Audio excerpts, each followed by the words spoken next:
Buenas, estoy conformado por Daniel Durán, Estefanía Díaz, Oriana Coromoto y mi persona, Luis Joda. Nosotros vamos a hablar sobre la fisión nuclear para la producción de energía eléctrica. ¿Qué es la fisión nuclear?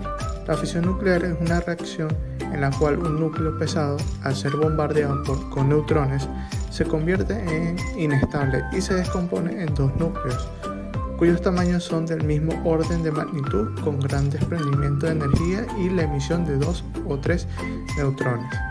Estos neutrones a su vez pueden ocasionar más fisiones al interaccionar con nuevos núcleos fisionales, que emitirán nuevos neutrones y así sucesivamente. Este efecto multiplicador se conoce con el nombre de reacción en cadena. Estos átomos experimentan una ligera pérdida de masa. Esta masa que se pierde se convierte en una gran cantidad de energía calorífica y de radiación. Esta energía calorífica producida se utiliza para producir vapor y generar electricidad, que vamos a explicar con más detalle a continuación. El reactor mantiene y controla las reacciones de fisión nuclear en cadena que producen la energía térmica necesaria para la generación de energía eléctrica. Esto está rodeado de un blindaje de hormigón que intercepta las radiaciones ocasionadas en las radiaciones de fisión. Las barras de control. En la mayoría de reactores, para facilitar el proceso de reacción en cadena, es necesaria asimismo la presencia dentro del reactor de un elemento moderador de los neutrones que se producen en las reacciones de fisión. Esto se debe a que estos neutrones tienen una elevada energía cinética y es conveniente reducir su velocidad para controlar de manera segura las reacciones de fisión de una serie de barras de control que contienen un material que absorbe estos neutrones. Estas barras de control se pueden insertar total o parcialmente dentro de la vasija del reactor para impedir en mayor o menor medida que los neutrones sigan desencadenando sucesivas reacciones de fisión. En caso de ser necesario detener todas las reacciones de fisión, se insertan inmediatamente todas las barras de control. En las turbinas, consta de una serie de álabes montados sobre un eje y sobre los que inciden el agua, vapor o gas, donde las turbinas son impulsadas por vapor a alta presión producido en los generadores de vapor. La energía térmica del vapor se convierte primero en energía cinética de este y luego en energía mecánica de rotación del motor de la turbina hasta convertirse en energía eléctrica. El generador eléctrico. El giro de la turbina se transmite al generador eléctrico, que es componente en el que se produce la electricidad, la cual se envía al parque de transformación y desde allí a la red eléctrica exterior. En conclusión, la energía producida por las reacciones de fisión se utiliza para producir energía térmica, que calientan el agua para generar vapor a alta presión y temperatura, para convertirla en energía mecánica, y esto a través de las turbinas de la central nuclear. Estas turbinas se acoplan a un generador eléctrico que transforma la energía mecánica del giro de la turbina en energía eléctrica, para finalmente llevarlo a las torres de alta tensión para poder utilizar dicha energía. Ahora le paso a mi compañero Daniel. Buenas, mi nombre es Daniel Durán y a continuación les hablaré un poco sobre las materias primas utilizadas en el proceso productivo de generación de energía eléctrica por fisión nuclear. Partiendo de una idea global, podemos decir que el núcleo o corazón de una planta de energía nuclear es sin duda el reactor nuclear. Ahora bien, este reactor nuclear, para su funcionamiento y poder llevar a cabo el proceso previamente descrito por mi compañero Luis, requiere de combustible nuclear. Es conveniente entonces definir la principal materia prima que interviene en el proceso productivo. Los combustibles nucleares se pueden definir como todo aquel material que haya sido adaptado para poder ser utilizado en la generación de energía nuclear. Nos referimos al combustible nuclear tanto al material, ya sea uranio, plutonio, entre otros, como al conjunto elaborado con dicho material nuclear, como pueden ser las barras de combustible, las cuales podemos observar aquí a la derecha. También puede ser las composiciones de material nuclear y el moderador de neutrones o una combinación de estos. Combustible nuclear más utilizado. Actualmente todos los reactores nucleares en producción para generación de energía eléctrica son de fisión. Cabe destacar que para poder utilizar el uranio en un reactor nuclear, este primero debe experimentar un cierto tratamiento. Para este tipo de reactores, por fisión, el uranio es el combustible nuclear más utilizado, puesto que resulta ser el más idóneo para este tipo. Ciclo del combustible nuclear. Podemos definirlo como el conjunto de las operaciones necesarias para la fabricación del combustible destinado a las centrales nucleares. Las operaciones del ciclo también incluyen el posterior tratamiento del combustible gastado. En el esquema que se muestra en esta lámina podemos apreciar las fases del ciclo cerrado para el caso del uranio. En primer lugar tendríamos la minería del uranio natural, luego la producción de concentrados de uranio, la obtención de uranio enriquecido o el enriquecimiento del uranio, la fabricación de los elementos combustibles, el uso del combustible del reactor y finalmente la reelaboración de elementos combustibles irradiados para recuperar el uranio remanente y el plutonio producido. Es importante resaltar que estas tareas las puede realizar una empresa nacional o internacional con el debido control de calidad. Refrigerantes nucleares. Bien, otra de las materias primas involucradas en el proceso de generación de energía eléctrica por fisión nuclear son los refrigerantes nucleares, los cuales podemos definir como sustancias líquidas o gaseosas que pasan a través del núcleo del reactor y que eliminan el calor de la reacción por fisión nuclear. El refrigerante de una central nuclear, perdón, y las barras de control representan dos de los sistemas de seguridad más importantes en una central nuclear. Tipos de refrigerantes nucleares. Los refrigerantes nucleares que se utilizan en un reactor pueden variar dependiendo del tipo de reactor nuclear, y cada uno presenta ventajas y desventajas específicas en función del tipo de reactor. Los refrigerantes más comunes en este proceso productivo son el agua ligera, ya que se trata de uno de los portadores de calor más comunes, el agua pesada, que prácticamente no absorbe los neutrones, lo que permite utilizar el uranio natural como combustible nuclear en reactores nucleares con un moderador de agua pesada. En tercer lugar tenemos los metales líquidos, entre los cuales destaca el sodio como el más desarrollado y utilizado. En cuarto lugar tenemos los líquidos orgánicos, entre los cuales destacan algunos polifenilos como puede ser el difenilo o el trifenilo, aunque estos no son tan usados dada su inestabilidad en presencia de la irradiación de neutrones. Y por último tenemos los gases, en donde el principal refrigerante de este tipo es el dióxido de carbono, ya que es económico y se caracteriza por tener una mayor densidad y capacidad de calor volumétrico en comparación con otros gases. Ahora, ¿cuáles son los principales productos obtenidos? Tenemos la generación de electricidad, en primer lugar. Es el uso más importante de la energía nuclear y es el que tratamos con mayor detalle en esta presentación. Después de la Segunda Guerra Mundial se le dio un nuevo uso a los reactores nucleares, el de generar electricidad a partir de la fisión nuclear de los átomos de uranio. Entre otros de los productos de la energía nuclear, podemos mencionar lo siguiente. Para procesos industriales, la tecnología nuclear adquiere una gran importancia en este sector. En particular, se utiliza en el desarrollo y mejora de los procesos, mediciones, automatización y el control de calidad. La tecnología nuclear también se utiliza en la fabricación de plásticos y en la esterilización de productos de un solo uso. También tenemos la construcción de armas nucleares, ya que bien utilizan la energía nuclear para, ya sea para explotar, como sería el caso de las bombas, o bien utilizan la energía nuclear para propulsarse, como es el caso de cruceros, portaaviones, submarinos, entre otros. Tenemos también la medicina nuclear, la cual es una de las aplicaciones de la energía nuclear más importantes después de la generación de la electricidad. Este se puede utilizar en radioterapias, radiofármacos, teleterapias y biología radiológica.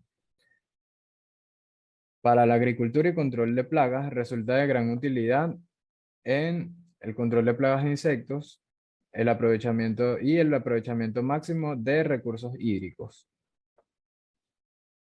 En cuanto al sector de alimentación, también es útil, ya que las técnicas nucleares juegan un papel fundamental en la conservación de alimentos. La aplicación de los isótopos permite aumentar considerablemente la conservación de los alimentos. Y por último tenemos aplicaciones o productos en el medio ambiente, como puede ser la aplicación de isótopos que permite determinar las cantidades exactas de las sustancias contaminantes y lugares en que se presentan, así como sus causas. Gracias por su atención. A continuación les dejaré con mi compañera Stephanie.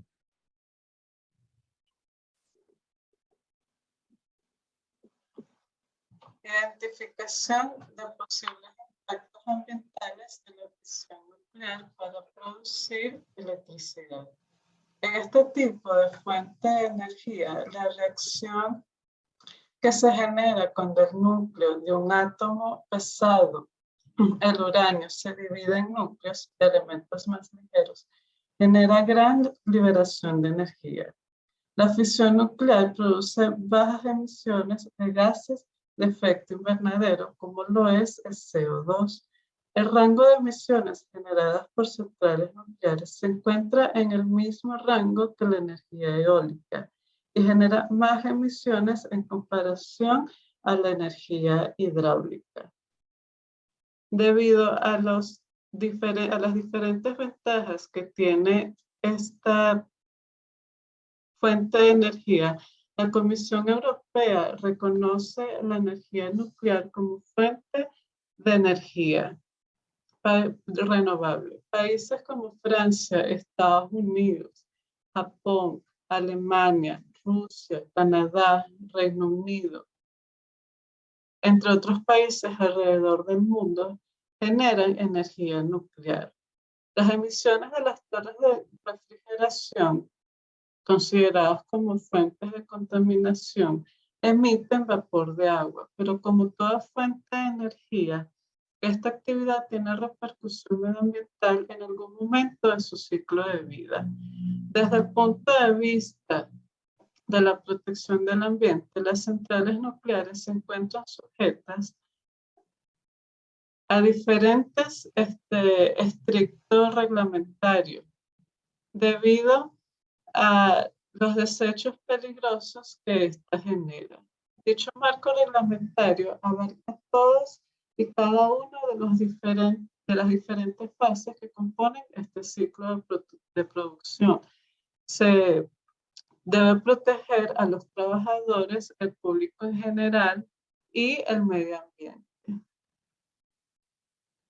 Por lo que es importante considerar el impacto ambiental de esta actividad, ya que esta genera desechos radiactivos ionizantes, como lo son la radiación alfa, la radiación beta, los rayos gamma. Estos, al entrar en contacto con el tejido, pueden modificar también el ADN de los seres vivos. Pueden también ocasionar quemaduras en la piel, así que es importante considerar este factor. Esta actividad también genera desechos químicos, filtros usados, equipo desmantelado y materiales combustibles en cuanto a los desechos que genera. Los efectos biológicos de las radiaciones ionizantes y desechos de las centrales nucleares. Los sistemas biológicos en el ambiente son sensibles frente a las radiaciones ionizantes, puesto que se altera el ADN de las células, se daña el tejido corporal, como mencionamos también, crean quemaduras en la piel, entre otros daños. La extracción del uranio del subsuelo implica que se introduzca en la biosfera productos radiactivos. lo que contribuye al envenenamiento reactivo de los sistemas naturales, es decir, el ecosistema, alterando así microorganismos debido a la práctica de generación de energía nuclear. La absorción de sustancias reactivas también es un efecto al sistema ecológico a lo largo de la cadena alimenticia. A continuación, vamos a hablar también del comportamiento físico y químico que tienen los desechos reactivos en las aguas superficiales subterráneas de los elementos inestables. Los desechos radiactivos, el efecto en el mar que se genera por el vertido de los desechos reactivos y también el impacto físico y ecológico del calor disipado en el medio acuático por los reactores de potencia. A continuación se presenta una tabla de definición de desechos de alta actividad que produce la fisión nuclear. Se presenta el radio, los emisores alfa, el estancio 90 y el cesio 137. Los emisores generales beta y el tritio. Es conocido que la energía nuclear emite un 3% de emisiones de gas, por lo que en países como Francia es la principal fuente de energía. Tomando en cuenta el registro de actividad capaces de degradar el ambiente, el RACDA, conforme al ordenamiento jurídico nacional venezolano en referencia a una organización generadora de sustancias materiales o desechos peligrosos, de acuerdo al documento de referencia, el tipo de contaminación que genera esta actividad incluye los desechos peligrosos y efluentes líquidos. O pueden ser, este tipo de desechos, como hemos mencionado, pueden ser ingeridos, pueden entrar en contacto con la piel, pueden generar quemaduras, modificar el ADN, por lo que se debe considerar que son desechos peligrosos. El estado de estos desechos pueden ser sólidos, líquidos y gaseosos. En las formas de almacenamiento, el tratamiento de este tipo de desechos consiste en acondicionar estos desechos de acuerdo al grado de actividad nuclear, baja, media alta o alta. Estos desechos solo se pueden guardar, por lo que esto representa una de las desventajas importantes acerca de este tipo de fuente de energía, ya que este tipo de desechos no pueden ser reutilizados. Accidentes nucleares, escala internacional de eventos nucleares y algunos ejemplos. Es cierto que la energía nuclear de fisión tiene tasas de emisión de gases invernadero mucho menores que otros tipos de energía como la generada por fósiles combustibles. Pero también es cierto que existen grandes posibilidades de riesgos catastróficos, sobre todo como consecuencia de errores humanos, por ejemplo, por el sobrecalentamiento de combustible que liberan cantidades grandes productos de la fisión que son radiactivos al medio ambiente. La energía nuclear puede tener muchos tipos de daños en el ambiente. El Organismo Internacional de la Energía Atómica, o por sus siglas OIEA, presentó la escala internacional de eventos nucleares, la cual principalmente sirve para permitir la comunicación clara e importante en caso de que ocurra un accidente nuclear. Esto no solo es útil para advertir a la población sobre los posibles efectos y las medidas a tomar, sino evaluar posibles características para disminuir el peligro en eventos futuros. La escala de esta escala es logarítmica.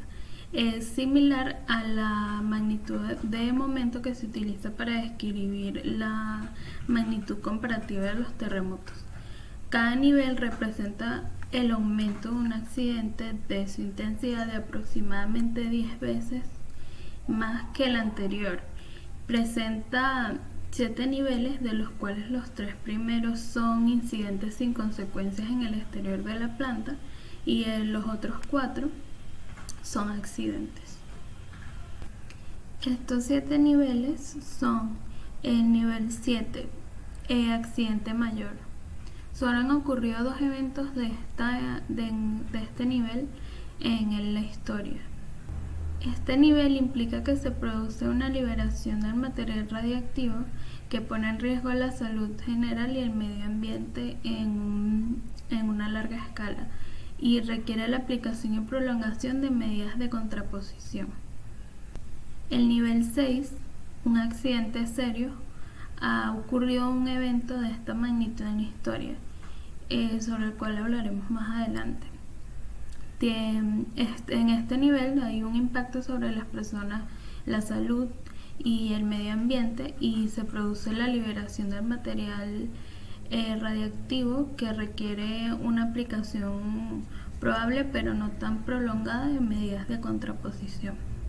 El nivel 5 se trata de un accidente con consecuencias amplias en el que ocurre la liberación limitada de material radioactivo que puede requerir o no aplicación de medidas de contraposición. Pueden ocurrir varias muertes debido a la radiación, daños en el reactor y puede ocurrir una liberación que genera riesgos de exposición pública que pueden derivarse de un accidente crítico o fuego.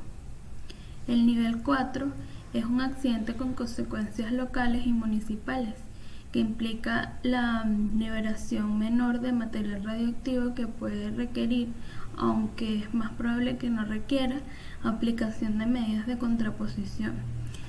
Ocurre al menos una muerte debido a la radiación o sus efectos directos e indirectos y daños en el reactor y en el combustible. El nivel 3 es un incidente grave, que se trata de una exposición de una escala de 10 veces más el límite legal anual para los trabajadores o personas que estén en la zona. Produce efectos no letales y daños en los obstáculos radiológicos y de control. El nivel 2 se trata de un incidente que es una exposición de al menos una persona al límite mayor al reglamentario, o contaminación dentro de un recinto o niveles de radiación superiores a los permitidos en una zona de operación. No tiene consecuencias reales en la población, simplemente en las personas afectadas por la exposición. El nivel 1 se trata de una anomalía, que es una exposición mayor a los límites legales anuales de un miembro del público o un empleado.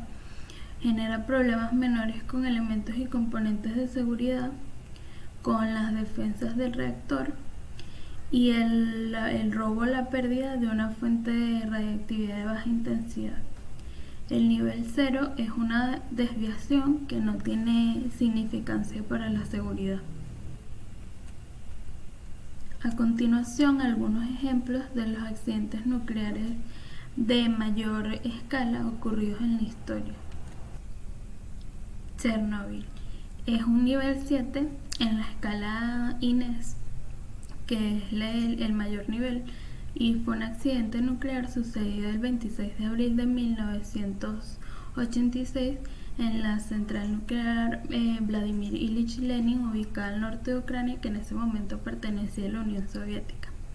Es considerado el peor accidente nuclear de la historia, y esa explosión provocó la mayor catástrofe en la historia de la explotación civil de la energía nuclear.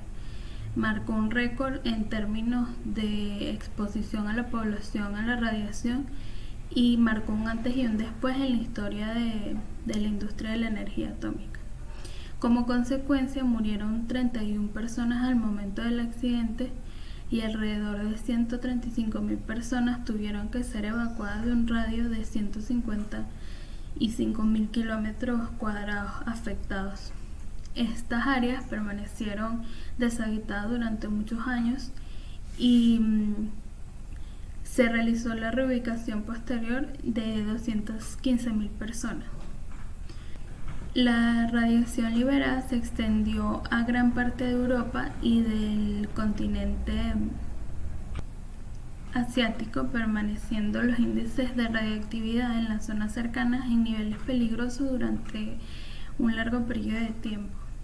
A mediano y a largo plazo afectó a la salud de las personas que estuvieron expuestas a niveles de radiación, por ejemplo, mediante la proliferación del cáncer, distintos tipos y enfermedades de la tiroides.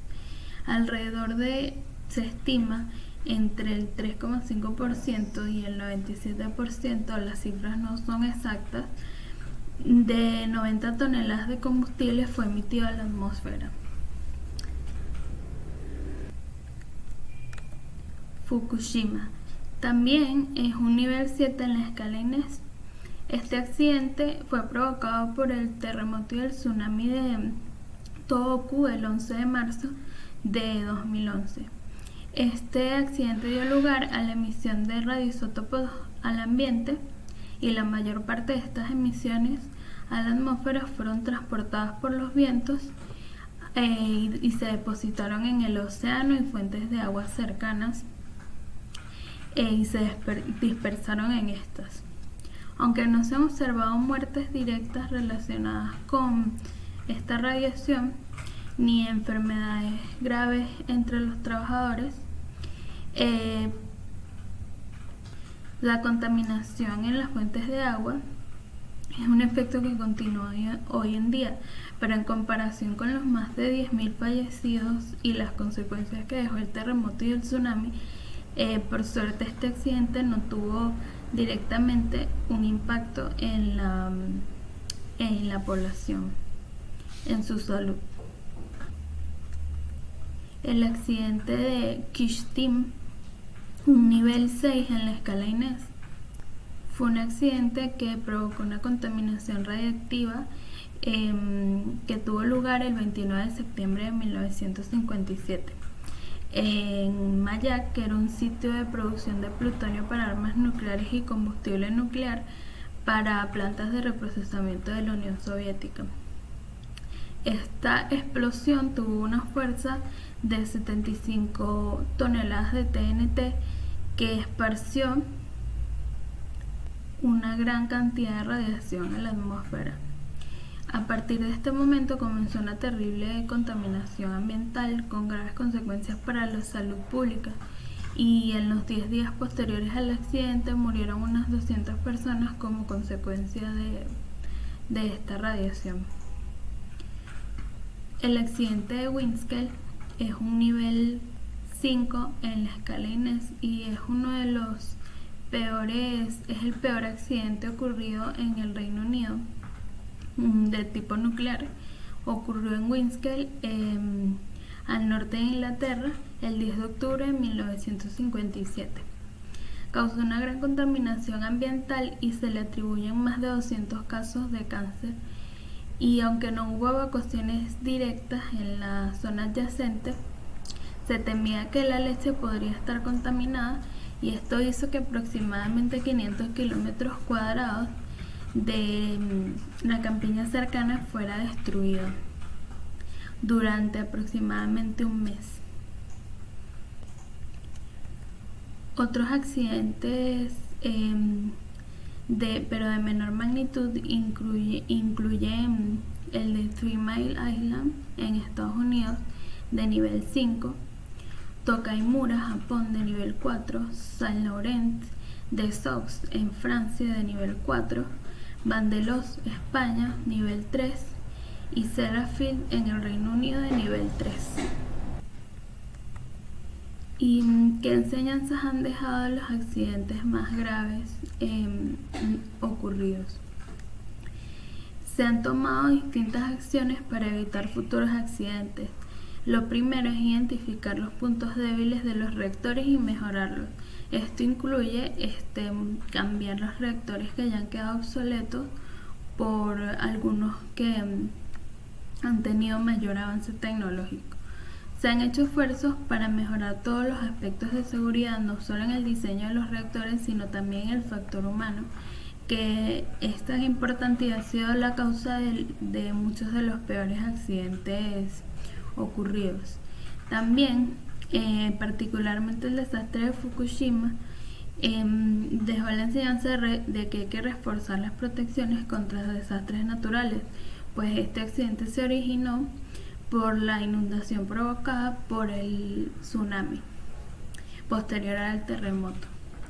También es necesario reforzar la seguridad funcional de las fuentes de radiaciones y la seguridad física de los materiales radiactivos. Y bueno, a pesar de las posibilidades de que ocurran accidentes, actualmente hay 443 reactores operando en 35 países que producen alrededor del 10% de la electricidad a nivel mundial. Estos programas nucleares en los distintos países, así como las instalaciones nucleares, se encuentran bajo la supervisión de organismos reguladores de los distintos países, así como el Organismo Internacional de Energía Atómica, el OIEA, a nivel internacional. Muchas gracias por su atención. Esto fue todo por el proceso productivo de electricidad por fisión nuclear, cuáles son sus posibles consecuencias ambientales y cuáles son los organismos encargados de regularla.